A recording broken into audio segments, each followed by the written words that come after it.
So we have our video here, and we have the right spot where we want it to be created, the GIF, but we want to add text. So what we do is just taking our text tool, we're going to click onto our image right here, or our video, and you can see as soon as I did that, it added this layer. So I'm going to type how to, I'll say bake bread.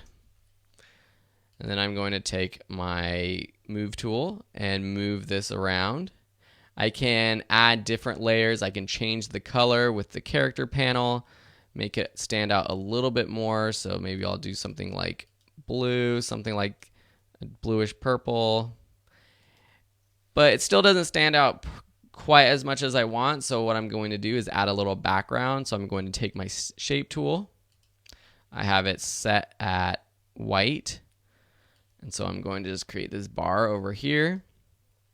Now this bar is on top of the how to break bread layer, so I can just go over to my layer panel and drop it beneath. And you can see here on the timeline that it starts, or it's underneath the text layer. And I'm going to just drop the opacity a little bit. So I'm going to make it a little bit more opaque, so 50% or so. And just move it so it's a little bit centered, and maybe I'll change the color of the baked bread just to add a little bit, make it a little bit more enticing, a little bit more dynamic. Okay, so now you can see that this text was added where we are in the timeline, and I can zoom in on the timeline with this little zoom bar right here. So here is our whole GIF that we're going to animate, and then all of a sudden right here, our text appears. I want the text to appear a little bit later after I'm done setting the bread down on the cutting board.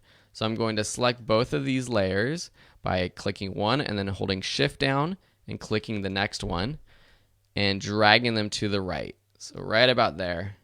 So let me play this for you guys. So it's going to play through, boom, text on. Play through, boom, text on.